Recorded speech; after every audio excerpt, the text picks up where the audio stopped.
Sullivan here. Thank you so much for joining me with Keith Andrew as the host. I am so thankful to be invited to speak on today's episode. So tune in to us, and here we go. Andrew, very nice to meet you. Cold-blooded mind talk show is to show people that even with having learning disabilities, I can still love something. At the same time, I'm able to turn myself into an example for people out there to never give up and prove people wrong, no matter what. So the labels do not dictate who you are going to be. With that being said, I wanted to take this time.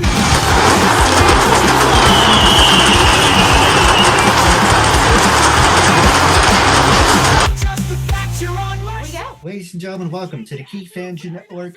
It is episode 35, season 12, episode 35. I'm here as a great guest. But with that being said, for anyone who wants to be part of the KeithAndrewNetWork, for $20 a month, you can have your own professional show.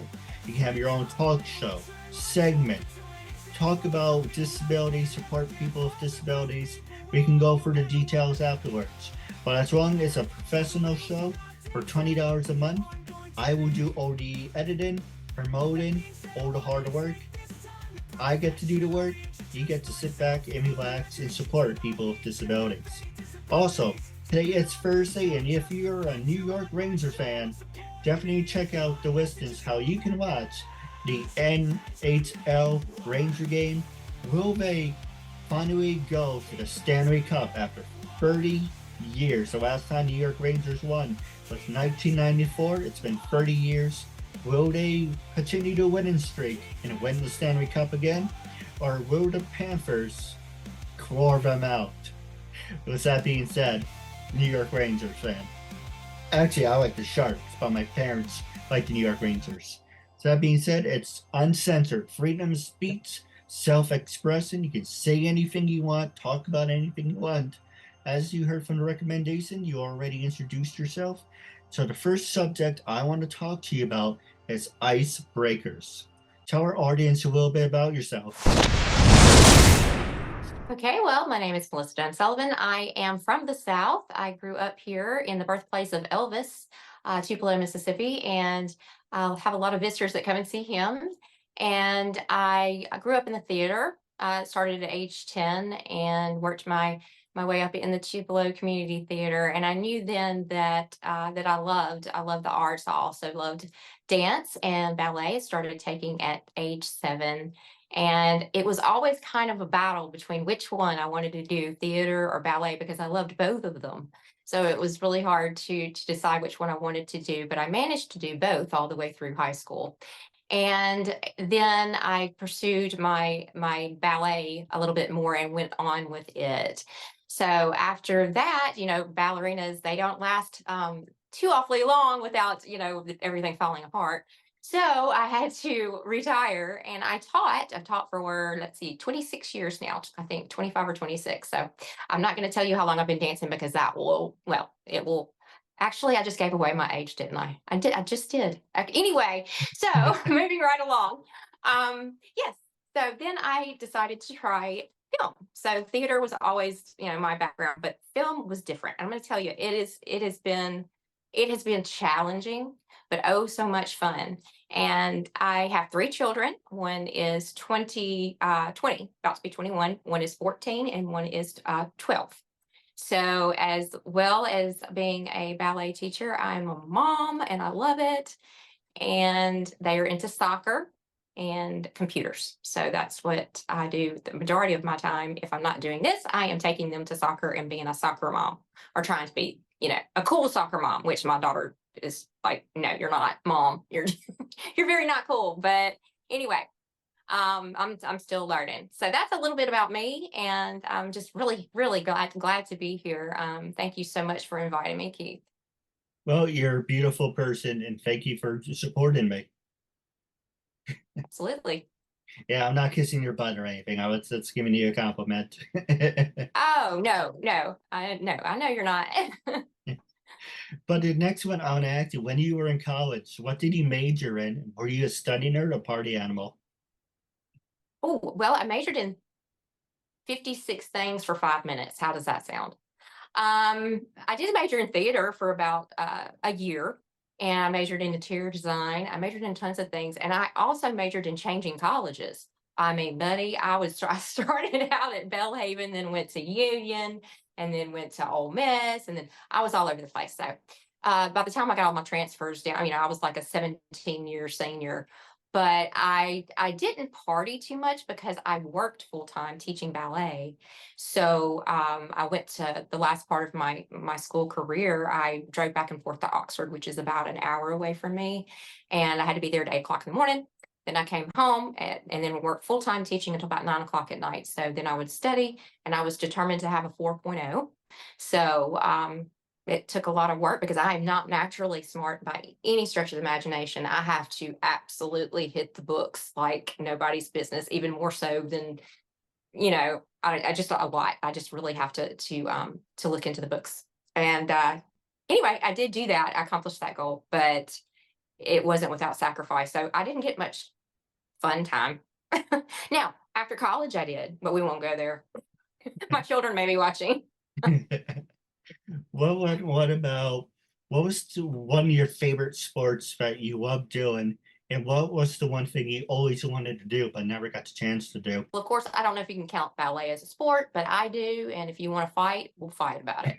I'm kidding. But no, yes, I do consider that a sport, even though there's not a team, you compete against yourself, like golf or anything else, which I do play golf, or did. I probably am really bad right now. But the one thing I wanted to play was soccer. So I'm happy that my kids are getting a chance to, my girls are getting a chance to do that because that's something I wanted to do. I grew up with not a lot of extra stuff. I grew up, don't get me wrong, in a very, I was well fed. I had a nice, bedroom and all that. And, but, I still had to get stuff, not from the best stores or whatever. And I had to pick one sport. I had to pick one thing. So it was ballet. So my friend and I, she was in the same boat and she was a soccer player. So what we did was made this little pact and we swapped. So I would teach her ballet and she would teach me soccer. And so every day we would practice and we would do it back and forth. And so in my mind, I kind of played soccer anyway, even though I didn't, I wasn't on a team or I didn't have a jersey. I would like to think that my kids got their talent from their mama, their soccer talent, which I'm very kidding. But anyway, I did enjoy. That's what I would have done had I not danced. I'm a loser for this, but have you ever gotten a chance to do one of those human pyramids, or not into that stuff? Human pyramids. I have never tried. Uh, no, my cousin did it and she was a cheerleader. She did it and she fell and broke her neck actually, but she's okay. So no, I've never done a human pyramid, but I don't know where I would be on it. I might be in the middle. I'm not going to say I would be at the very bottom, but I would probably, I wouldn't want to crush people either. I love that stuff. I'm a loser. Okay, no, that's cool. So the next one I want to ask you is, with everything that you accomplished in your career, what is the biggest change you would like to make to your acting career? Biggest change. I don't know if I have a change right now. I'm learning a lot and I'm delving into everything I possibly can, not just the acting part, but the producing part and the writing part, and even just working the camera, the sound, everything I can get my hands on. That's what I'm doing right now. And so that I can be knowledgeable. I'm probably knowledgeable enough just to be dangerous right now in everything, but I hope to hone that in and be able to really, when I walk on a set, no, hey, you want to be scripty? Go. I can go do that. You can do this, you can do that. I can pretty much make it anywhere on a set because I knew when I walked on a set in 2000 on NBC show Bluff City Law, I knew when I walked on that set that was going to be my life. That was it. So I'm just doing anything to stay in that. So I really don't have an ultimate goal. I don't want to be my name up in lights. That's not really the thing. As long as I'm consistently working, doing what I love, that's my goal. Next two questions I want to ask you. With everything that you accomplished, what were some of the best acting advice you have ever gotten? And what are some of your career highlights? I think the best piece of advice I got was to not act. Just have a conversation, like we're doing right now. And when you get those sides or you're learning your lines, take it from a place that you've been before and pull from your emotions there and be your authentic self, because that's what it's all about. That's what the casting directors are looking for. They're not looking for a substitution. They're looking for you. So if you're good enough in your own skin to where you can show that, and I'm still working on that myself, but if you're authentic enough and comfortable in your own skin, it will come through and the camera's going to see that. And that's what makes all the difference. And I so forgot what your next question. What was the other question? What are some of your career highlights? Career. Well, I mentioned one with the, being on Bluff City Law. I started out as an extra and worked my way up into featured background, and then on up into stand-in. So I was able to meet with Jim, with Jimmy Schmitz and others on that in that cast. It was just really a fun project, and it really, like I said, it whet my appetite so that I could move on. And another highlight would be a movie that I'm working on right now. I wrote my first short in January, had it produced, directed, and everything on the coast here. And it was an official selection at ICFF, the conference in Orlando. And I'm hoping to make that into a feature as the writer and producer, and maybe acting it a little bit. So I'm really looking forward to that. That is something that has been a whirlwind, and I didn't ever think I could do something like that. If you'd have told me 5 years ago I'd be doing this, I would say no way, no way, because there's so many obstacles that I will talk about, when I have about 10 years, that I had to go through to get where I am.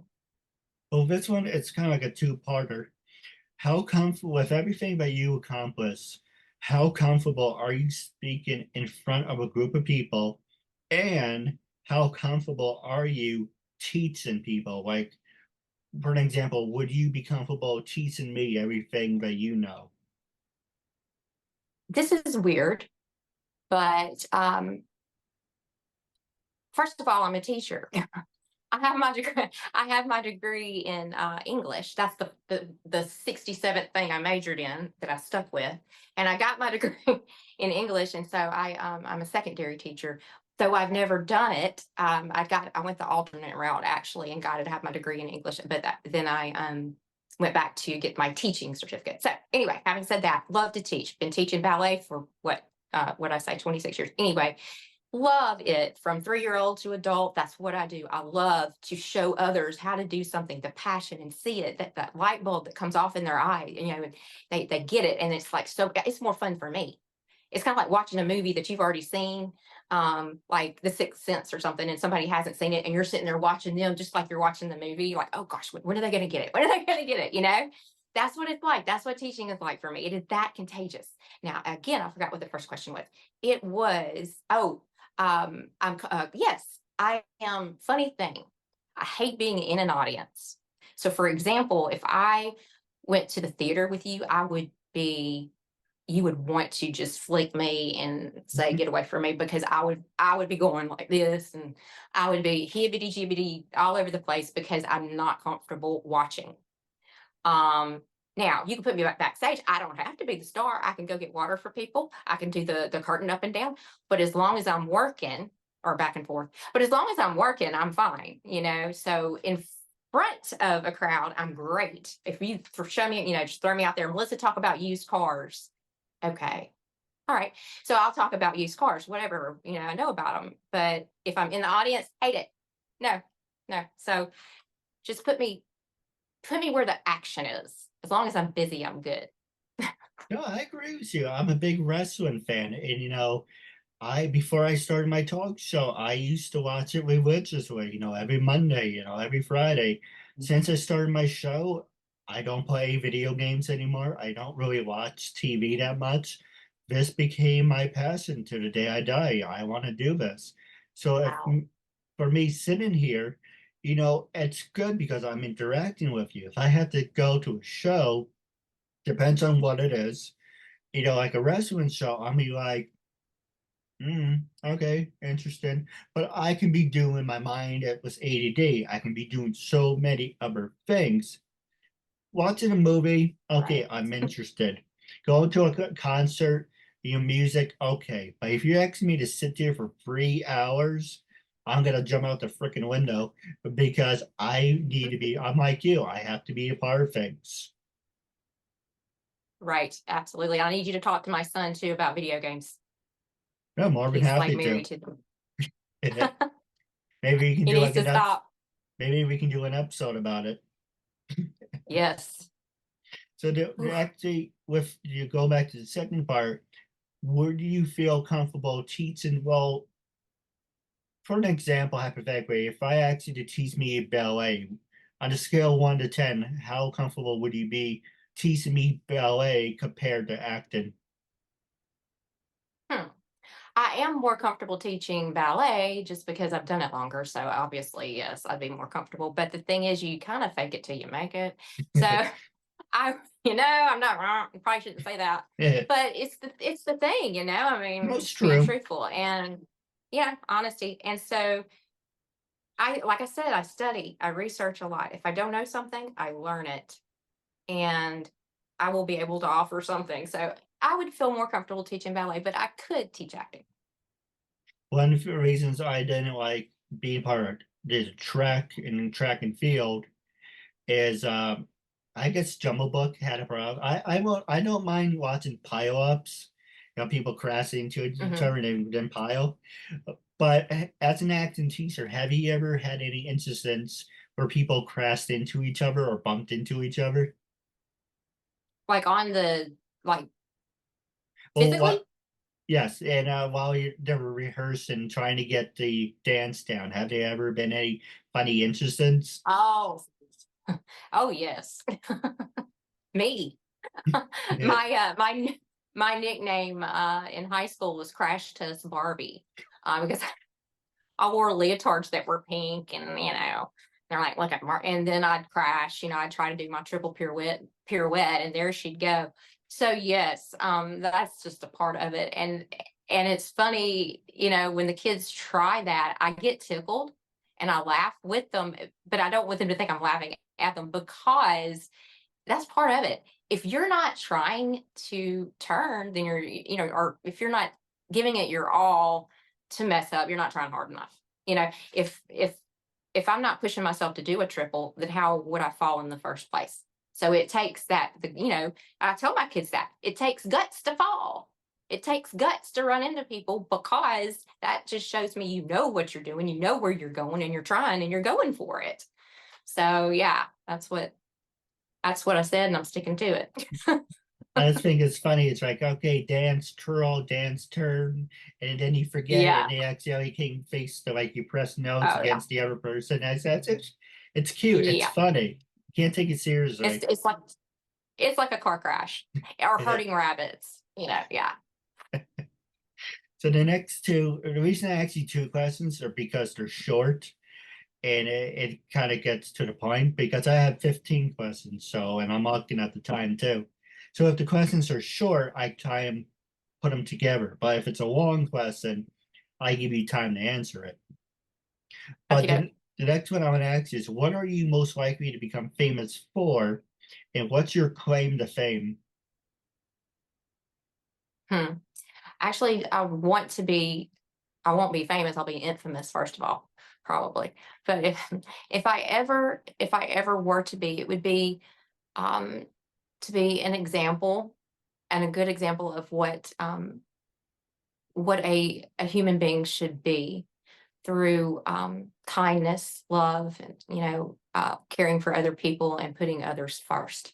That's my goal. That's what I want to do. However, the vehicle I can do to do that to get me there, then I'll do it, whatever it is. And it looks like it may be acting. So I am on that vehicle, and I'm going to use that. And um, then you said what was the other one? The Oh, I claim thought I to forgot fame. again. claim to fame. My claim to fame. I don't know. I guess my claim to fame would be I go crash test Barbie, falling all over the place. I guess that's about the only thing. I mean, I'm really good at falling. I am the most klutziest person. So if we meet in person, I'll probably trip right into you. So Hey, no one's perfect, but I will save the last 9 questions for when we do the sit down. But the next subject I want to talk to you about is the coronavirus. How has the coronavirus impacted your life, and do you see things in a different point of view? I sure do. It really has impacted my life. And a lot of people may not agree with this, but I think as far as the acting goes, it has been beneficial because as a young child, I'm not to say the sickness, I mean, it's been terrible as far as the people lost. And I grieve for the people, and I'm very, very sorry that if you've lost someone, and I've lost, everybody knows somebody that's lost, you've lost in COVID, through the years, but especially that first year. So I want to be sensitive to that. But in lieu of the acting, it opened a door that I did not realize needed to be open because, or a lot of people didn't, I don't think, because used to, when I was young, the whole reason I did not pursue an acting career was because I was stuck right here in Little Tupelo and I was not in Los Angeles. I was not in New York. I had no chance of ever getting there. So as a young little girl watching the television, looking at the magazines, I was like, that will never be me. I will never have that opportunity or that chance to shine like that girl. Because I'm here.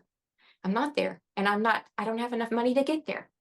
So with this opportunity, with auditions and Zoom and the Zooming that happened everywhere, there came the birth of the Zoom auditions. So that's made all the difference for me as far as getting my name out there, my auditions out there, doing acting classes. I've done the past few years, all of my acting classes online. So it's been a blessing in disguise for me there. So I will say that. And like I said, I think there are good and bad things about it. I won't get into politics though. You can say anything you like. I prefer not to, other than the fact that I'm glad that it's semi over, or it seems like the bad part of it is over. So Well, that's it's always good for people to be vaccinated. The more people get vaccinated, the more the next one, well, hopefully, God forbid, there won't be a next one. But the people should right. learn from this. Oh, But absolutely. I do agree with that. Yeah. so the next one I want to ask you is song of the day. What songs do you listen to when you teach that motivates yourself and the students? And what are some of your favorite rock and roll or bands that you like listening to? Wow. Okay. Well, classical music is a staple. Obviously, as a ballet teacher, I have to teach with classical ballet, piano music mostly. So, the Mozart, Tchaikovsky, all of those. I'm a big. I'm not going to say a classical music fan, but I just happen to know a lot about it just because that's all I hear. But as far as what I like to hear, we'll go back to college here for a second, and I ended up dating myself here. But I was actually a little bit of a headbanger, believe it or not. I'm not so much anymore. I've gotten away from that, but I do, when I'm going to the gym, enjoy a little bit of some, hair bands or something like that to kind of get things going for me and getting the adrenaline going in the gym. So And the next one I want to ask you is a two-part question. Social media. Are you on, obviously you're on Facebook, but are you on Facebook, LinkedIn, Instagram, TikTok? How can our fans and listeners get in touch with you? yes, I am. And of course, I don't have my handles. I do have a few handles. On Facebook, it's Melissa dot Oh, don't worry, it will dot be in the Sullivan. description. Okay. Oh, okay. Good. Yeah, I'm sorry. Yes. I was really gonna be sweating bullets here. Yeah, I'm on all that. Find me. Yeah. So to my other question, wrapping up the show, I do have a couple questions I want to talk to you off the air. It's when I first approached you to be a guest in my talk show, What made you say yes? How do you feel now, and would you recommend it? Well, I checked you out first of all, because that's what you do. You kind of go and you do some research, and I saw where you had a good thing going. And through other people, I had some friends that have been on your show, so that sparked my interest. And so I talked with them, and they said it was a great opportunity. So word of mouth, and so I'll do the same thing, and people will just keep playing it forward, and hopefully you'll have many more guests, and I'll do my part to bring them to you. And your kids are more than welcome to be on my show anytime they would like. Okay, if their personality changes or if I get different kids, I will let you know. Hey, you support people with disabilities. It doesn't get better than that. Makes you look like a good That is person. true. Yeah, it makes it look like, yeah. So the other one I want to ask you real fast, the last actually, I'm going to pass it over to you with the last 3 minutes. Was there anything you wanted to promote? Anything you wanted to talk about? Any funny stories you'd like to share?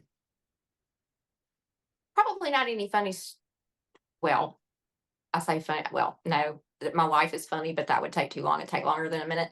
But I will say that the movie that I am promoting, the Sessions movie, it's on Instagram if you want to follow it. It is about mental illness, and so it's something that we don't talk about enough these days. And I really believe that as a writer and producer, that it needs to be talked about. And it's an important issue as it relates to the United States and to the world, and to COVID. Having, the COVID caused a lot of mental instability, I believe, for me, for everybody, because it was so unsure. We were unsure about everything.